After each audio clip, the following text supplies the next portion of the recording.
आइए इस स्मरण में जानते हैं कि एक ही दिन में 3 बार जीवन दान कैसे मिला। बचपन से ही साधना में मेरी गहरी रुचि थी। ध्यान मुझे स्वतः सिद्ध था। तरह तरह के अनुभव होते थे जिन्हें किसी से कहने में भी मुझे डर लगता था, पर धीरे धीरे उनका अर्थ समझ में आने लगा।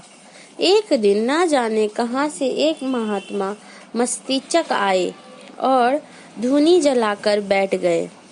उनका नाम था बाबा हरिहर दास। उनसे प्रभावित होकर मैंने दीक्षा लेने की इच्छा व्यक्त की। उन्होंने मुस्कुराते हुए कहा, मैं तुम्हारा गुरु नहीं हो सकता हूँ। तुम्हारे गुरु इस धरती पर अवतरित हो चुके हैं। मेरा उद्धार भी तुम्हारे गुरु के द्वारा ही होना है। एक दिन वे मथुरा से यहाँ आएंगे और इसी मिट्टी की कुटिया में आकर मेरा उद्धार करेंगे। बाबा हरिहर दास ने जिस दिन मुझे ये बात बताई, उस दिन के पहले से ही मेरे सपने में एक महापुरुष का आना शुरू हो चुका था। वे खादी के धोती कुर्ते में नंगे पांव आया करते थे। उनके चेहरे से अलौकिक आभा टपकती रहती थी।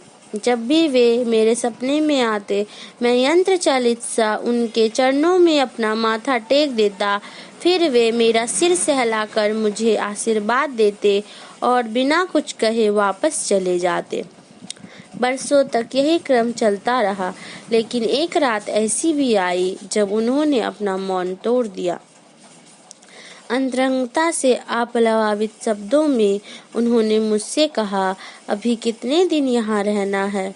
मैं वहाँ तुम्हारी राह देख रहा हूँ। तभी से एक अनजानी सी बेचैनी मेरे भीतर घर कर गई। अब तक मुझे इसका आभास हो चुका था कि यही मेरे पूर्व जन्म के गुरु हैं, लेकिन प्रश्न ये था कि इस अवतारी चेतना को मैं कहाँ खोजूं। कुछ ही दिनों बाद देवयोग से मैं मथुरा पहुंचा। वहीं पर मुझे मिले बार बार मेरे सपने में आने वाले मेरे परम पूज्य गुरुदेव युग ऋषि पंडित श्री राम शर्मा आचार्य। पहली ही मुलाकात में मुझे ऐसा प्यार मिला कि मैं उन्हीं का होकर रह गया। उनके पास रहते रहते करीब 4 वर्ष बीत गए थे। आचार्य श्री के मार्गदर्शन में साधना और उपासना के बल पर मैं अपने जीवन में होने वाली अनेक घटनाओं के बारे में जानने लग गया था। इसी क्रम में एक दिन मुझे अपनी मृत्यु के समय का ज्ञान हो गया। तब मैंने पूज्य गुरुदेव से कहा कि इस शरीर से मैं आपकी सेवा अगले 3-4 महीने तक ही हो सकेगी। गुरुदेव ने पूछा, ऐसा क्यों? मैंने मुस्कुराते हुए कहा कि मेरी मृत्यु होने वाली है। मरने के बाद भूत बनकर शायद आपकी सेवा कर सकूं, पर इस शरीर से तो सेवा नहीं हो पाएगी। जवाब में पूज्य गुरुदेव भी मुस्कुराने लगे। उन्होंने कहा, तुम्हें इसी शरीर से मेरा काम करना है। कुछ दिन और बीत गए। मृत्यु को कुछ और करीब आया जानकर मैंने पूज्य गुरुदेव के सामने फिर से यही बात दोहराई। गुरुदेव झल्ला उठे। उन्होंने डपटते हुए पूछा, अच्छा बता, तेरी मृत्यु कैसे होगी? मैंने कहा, आज से ठीक 2 महीने बाद मुझे एक सांप काट लेगा और उसी से मेरी मृत्यु हो जाएगी। मेरी बात सुनकर उनकी झल्लाहट कुछ और बढ़ गई। उन्होंने कहा, तू अपना काम करता चल, मरने की बकवास छोड़ दे। मुझे लगा कि गुरुदेव का इशारा शरीर की नश्वरता की ओर है। मैं भी करीब आती हुई मौत को भूलकर अपने काम में मग्न हो गया। महीने 1.5 महीने बाद तो मैं इस बात को पूरी तरह से भूल गया था कि मौत मेरी तरफ तेजी से बढ़ती आ रही है। आखिरकार वो दिन भी आ ही गया जिसे नियति ने मेरी मृत्यु के लिए निर्धारित कर रखा था। सुबह के समय में शरण जी तथा 2-3 अन्य परिजन के साथ नीम के पेड़ के नीचे बैठा था। गुरुदेव सामने के कमरे में थे। हम सब उनके बाहर निकलने का ही इंतजार कर रहे थे। समय बीतता जा रहा था, पर वे बाहर निकलने का नाम नहीं ले रहे थे। विलम्ब होता देख मैं उधर जाने की सोच रहा था कि अचानक पैर से एक भयंकर विषधर सर्प मेरे सिर पर आ गिरा। उसी क्षण मुझे ध्यानावस्था में देख हुआ दृश्य याद आ गया कि आज मुझे मृत्यु से कोई बचा नहीं सकता है। पर आश्चर्य, उस काले सांप का फन मेरी आंख के आगे नाच रहा था। उस काले सांप ने 2-3 बार अपने फन से मेरे सिर पर और छाती पर प्रहार किया, पर काट ना सका। ऐसा लगा कि किसी ने उसके फन को नाथ कर रख दिया है। अपने जीवन में समय को पूरी तरह से साध लेने वाले मेरे गुरुदेव समय के बीत जाने पर भी आज कमरे से बाहर क्यों नहीं निकले? ये बात मेरी समझ में आ चुकी थी। डसने की कोशिश में असफल हुआ वह सांप धीरे धीरे मेरे शरीर पर सरकता हुआ नीचे आ गया।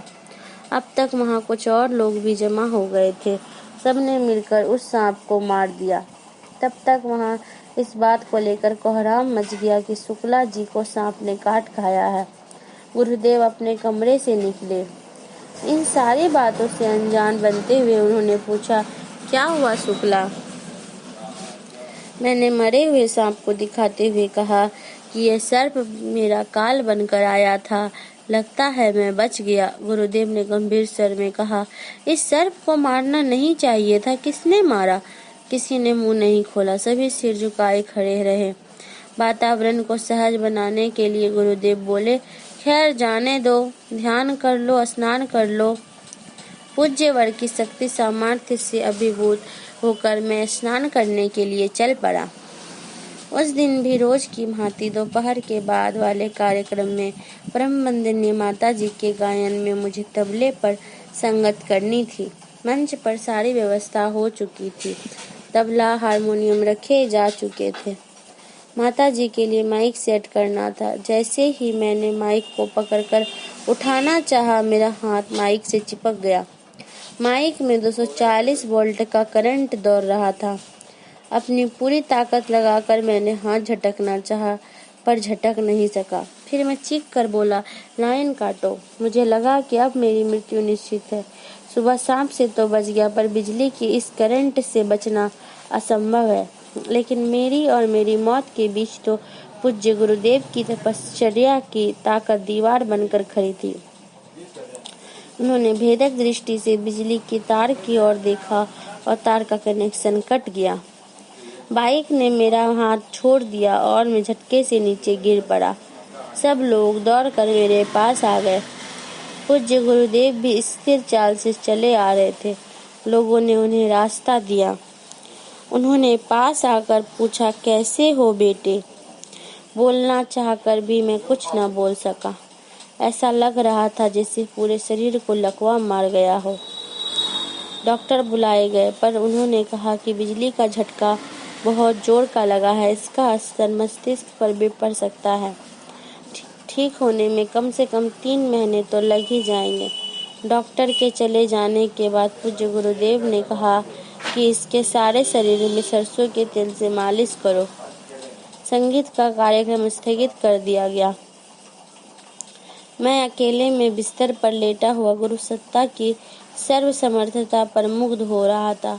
कुछ ही घंटों के दौरान 2 बार काल मुझे निगलने के लिए आया और दोनों बार उन्होंने मुझे मौत के मुंह से बाहर निकाल लिया। मैं उनके प्रति कृतज्ञता के भाव में डूबता जा रहा था कि ना जाने कब आंखों में गहरी नींद समाती चली गई। आधी रात के बाद अचानक मेरी नींद टूटी। ऐसा लगा कि कोई मेरी छाती पर बैठकर मुझे जान से मारने की धमकी दे रहा हो और मारने की कोशिश कर रहा है, और मैं अब कुछ ही क्षणों का मेहमान हूँ। एक ही दिन में तीसरी बार मैं अपनी मृत्यु को करीब से देख रहा था। दोपहर बाद के बिजली के झटके ने मेरी सारी ताकत पहले ही निचोड़ ली थी, इसीलिए चाह कर भी मैं कोई प्रतिकार नहीं कर सका। जब मुझे लगा कि अगली कोई भी सांस मेरी अंतिम सांस साबित हो सकती है, तो मेरे मुंह से सिर्फ 2 ही शब्द निकले, हे गुरुदेव। उनका नाम लेना भर था कि मेरी छाती पर सवार मेरा काल्य शून्य में विलीन हो गया। इस प्रकार परम पूज्य गुरुदेव ने विधि के विधान को चुनौती देकर एक ही दिन में 3 बार मुझे नया जीवन दिया। सुबह होते ही पत्नी ने पूज्य गुरुदेव के कल के आदेश का पालन करने की तत्परता दिखाई। सरसों के तेल की मालिश शुरू हुई। 20 मिनट की मालिश में ही 1/4 आराम मिल गया। मालिश का ये क्रम करीब 1 हफ्ते तक चलता रहा। डॉक्टर साहब ने तो जोर देकर कहा था कि मुझे ठीक होने में कम से कम 3 महीने लग जाएंगे, लेकिन 8वें ही दिन में मैं अपने आप को पहले से भी अधिक ताकतवर महसूस करने लगा था। उनकी दवा धरी की धरी ही रह गई थी।